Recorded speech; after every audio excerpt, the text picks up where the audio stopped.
പകലും നീണ്ട തിരച്ചിൽ നടത്തിയിട്ടും ബാലമുരുകനെ പിടികൂടാൻ ഇതുവരെ സാധിച്ചിട്ടില്ല.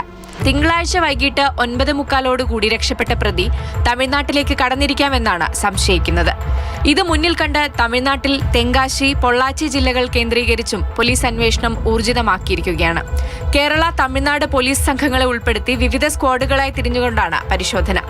അതേസമയം തമിഴ്നാട് പോലീസ് ഇയാളുമായി ഹോട്ടലിൽ ഭക്ഷണം കഴിക്കാനെത്തിയതും തിരികെ പോകുന്നതും കൈവിലങ്ങ് അണിയിക്കാതെയാണെന്ന് കണ്ടെത്തി. 53 കേസുകളിൽ പ്രതിയായ ഇയാളെ വളരെ ലാഘവത്തോടെയാണ് കൈകാര്യം ചെയ്തിരുന്നത് എന്ന് CCTV ദൃശ്യങ്ങളിൽ നിന്ന് വ്യക്തം.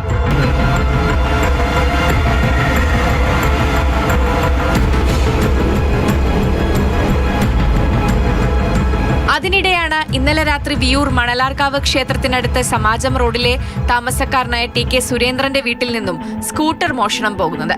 കഴിഞ്ഞ വർഷവും പ്രതി രക്ഷപ്പെട്ടത് ഈ പ്രദേശത്തെ മറ്റൊരു വീട്ടിൽ കയറി മോഷണം നടത്തിയ സ്കൂട്ടറിലാണ്.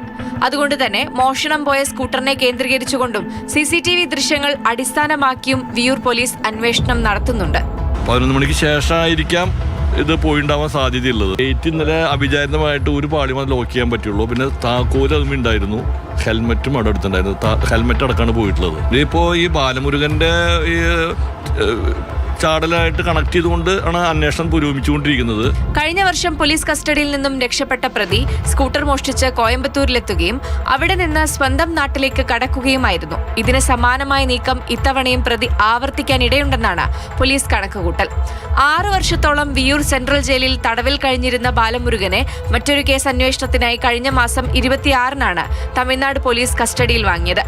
അന്വേഷണം പൂർത്തീകരിച്ച് തിങ്കളാഴ്ച വൈകിട്ട് സെൻട്രൽ ജയിലിലേക്ക് എത്തിക്കുമ്പോഴാണ് പ്രതി പോലീസ് ഉദ്യോഗസ്ഥരെ കബളിപ്പിച്ച് രക്ഷപ്പെട്ടത്.